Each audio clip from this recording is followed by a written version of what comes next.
একটা patient আয়োডিয়ামের patient দেখাচ্ছি। ছোট্ট ছেলে, মমির নাম, বয়স হলো 4 বছর। তার টনসিল প্রবলেম। হা করো, মগরে হা করো, হ্যাঁ,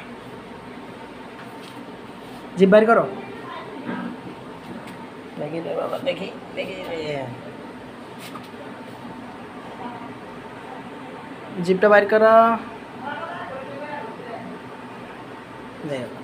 ছোট মানুষ ওরকম বুঝে না, যাক আমি দেখে নিয়েছি। টনসিলটা অনেক বড়, দুপাশেই টনসিলগুলো বড় হয়ে আছে। তো মাঝে মধ্যে ব্যথা করে না, মাঝে মধ্যে ব্যথা করে। ওর মা পাশে আছে, মাঝে মধ্যে ব্যথা করে, কিন্তু জিনিসটা দিন দিন বড় হচ্ছে। এতে করে তার সংকটময় পরিস্থিতিতে পড়তেই পারে, তো চিকিৎসা করতে হবে।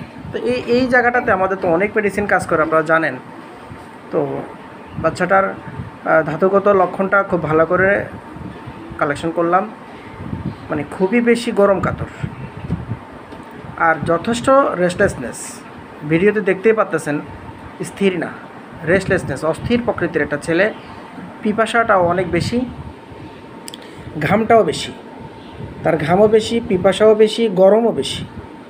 এবং কেনিয়ান হাঙ্গার ও রেভেনাস হাঙ্গার, যেটা বোঝেন আপনারা, যে একটু ভাতটা খেতে চায় না, এই হাবিজাবি সারাটা দিন টুকটাক এটা খেতে তার আগ্রহটা বেশি। তো আলসার ডিসপোজিশন, মাঝে মধ্যে ওর মা বললো, জিজ্ঞাসা করলাম যে মুখে টুকে ঘাটা হয় কিনা, বলে হ্যাঁ এই ধরনের টেন্ডেন্সি আছে। তার মানে আলসার ডিসপোজিশন। আর ওয়েট বেশি ছিল, অনেক ভালোই ওয়েট ছিল ছেলেটার, অনেক ভালো ওয়েট ছিল, কিন্তু চট করে তার ওয়েটটা লস হয়ে গেল।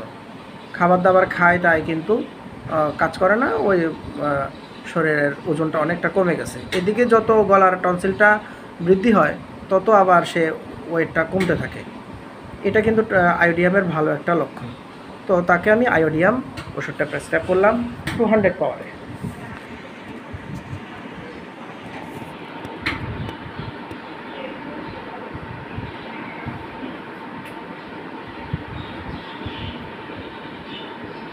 $200 পাওয়ার। ওকে, থ্যাংক ইউ।